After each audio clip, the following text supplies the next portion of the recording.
కేసులు ఎత్తేస్తుంది, రేపు పొద్దున పార్టీ అధికారంలోకి వస్తే కనుక అన్నది పగటి కళ. ఎందుకంటే మేము కాకినాడ జిల్లాలో ద్వారంపూడి చంద్రశేఖర్ రెడ్డి అనేటువంటి వ్యక్తి పవన్ కళ్యాణ్ గారిని వారి తల్లి గారిని తిట్టినప్పుడు, బండబూతులు పబ్లిక్ లో తిట్టినప్పుడు మేము దాన్ని శాంతియుతంగా ఖండిస్తే, ఆ రోజు ఆయన ఇంటి మీదకి ఏదో మేము క్షమాపణ చెప్పమంటే క్షమాపణ కూడా చెప్పలేక ఈగోకి వెళ్ళినటువంటి వ్యక్తి ద్వారంపూడి చంద్రశేఖర్ రెడ్డి గారు.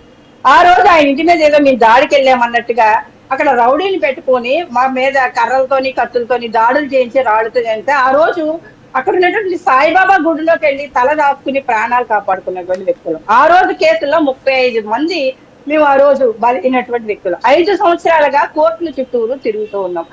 ఇవాళ మా పార్టీలో ఉన్నటువంటి, అప్పుడు మా పార్టీలో ఉన్నటువంటి మహిళా నేతలు కావచ్చు, కొంతమంది నేతలు కావచ్చు, ఈ రోజుకి కూడా వాళ్ళు కొంచెం అసంతృప్తితో ఎన్నికల ముందు వైఎస్ఆర్సీపీ పార్టీకి వెళ్ళిపోవడం జరిగింది. కానీ కోర్టులకు కేసుల విషయంలో వాళ్ళు ఖచ్చితంగా, ఇప్పుడు ఆ పార్టీలో ఉన్నా సరే కానీ ఖచ్చితంగా కోర్టు కేసు ఉందంటే ఆ పార్టీలో ఉన్నా సరే కానీ ఖచ్చితంగా అటెండ్ అవ్వాల్సిందే. మొన్న కూడా అటెండ్ అయ్యారు సార్ వైసీపీలో ఉన్నటువంటి నేతలు కూడా. ఓకే మేడం, ఇక్కడ ఒకటి కృష్ణవేణి గారు, పార్టీల జోలికి నేను వెళ్ళట్లా. ఒక నిమిషం కృష్ణవేణి గారు, పార్టీల జోలికి మనం వెళ్ళొద్దు. ఏ పార్టీ అయినా సరే పార్టీ క్యాడర్ని కాపాడుకోవాలి. మీ పార్టీ ఉంది, ఫర్ ఎగ్జాంపుల్ మీ పార్టీకి క్రియాశీల సభ్యత్వం చేస్తుంది. ఏదైనా సమస్య వస్తే వెంటనే స్పందించేటువంటి ప్రయత్నం లీగల్ టీమ్స్ ఉన్నాయి. నేను కూడా చూసా కొన్ని కేసులకు సంబంధించి గతంలో నేను చూసినటువంటి పరిస్థితి. సో కనీసం లీగల్ సహాయం కూడా అందట్లేదు అనేటువంటి ఆందోళన వ్యక్తమవుతుంది. అయితే ఇందాక సురేష్ గారు ఒక మాట అన్నారు, మరి ఇప్పటంలో పవన్ కళ్యాణ్ చేసింది రైటా, లేకపోతే రెడ్ బుక్ పట్టుకున్నటువంటి లోకేష్ చేసింది రైటా అనేటటువంటి ఒక సమర్థనీయమైనటువంటి కొన్ని అంశాలు మాట్లాడడం జరిగింది. అవి ఎంతవరకు సమర్థనీయం అంటారు చెప్పండి. సార్ రాజు గారు, ఇక్కడ ఒక విషయం చెప్తానండి. జగన్మోహన్ రెడ్డి గారి ప్రభుత్వానికి, అప్పుడు వైసీపీ ప్రభుత్వానికి, కూటమి ప్రభుత్వానికి ఉన్న తేడా చెప్తాను.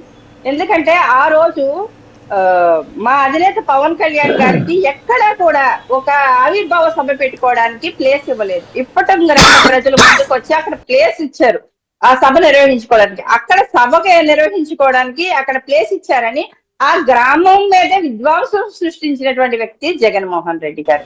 ఆ రోజు ఆ ప్రజలకి అండగా నిలబడడానికి పార్టీ ఆఫీస్ నుంచి, మంగళగిరి పార్టీ ఆఫీస్ నుంచి మా అధినేత పవన్ కళ్యాణ్ గారు వెళ్తూ ఉంటే ఎలా నిర్బంధించారో ఆ రోజు వైఎస్ఆర్సీపీ గవర్నమెంట్ ఆయన్ని ఏ రకంగా అడ్డుకున్నది అన్నది పూర్తిగా ప్రజలందరికీ తెలుసు. కానీ ఇవాళ కూటమి ప్రభుత్వం జగన్మోహన్ రెడ్డి గారిని ఎక్కడా నిర్బంధించట్లేదు.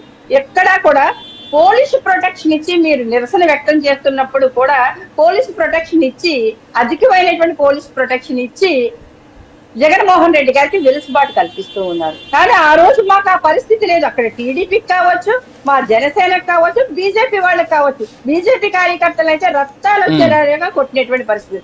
ఇంకా నోవెటల్ హోటల్లో ప్రజావాణి అర్జీలు తీసుకోవడానికి మా అధినేత పవన్ కళ్యాణ్ గారు వెళ్తే అక్కడ వైజాగ్ లో ఎలా నిర్బంధించారు, అర్ధరాత్రి 3 గంటలకి హోటల్ మీద ఎలా దాడి చేశారు, ప్రజల నుంచి అర్జీలు తీసుకోవడానికి కూడా పర్మిషన్ లేదని ఆ రోజు మా అధినేత పవన్ కళ్యాణ్ గారిని ఏ రకంగా ఇబ్బంది పెట్టారు ఆ రోజు అన్నది కూడా ఆ సోదరు సురేష్ గారు మర్చిపోయారు, ప్రజలు మర్చిపోలే.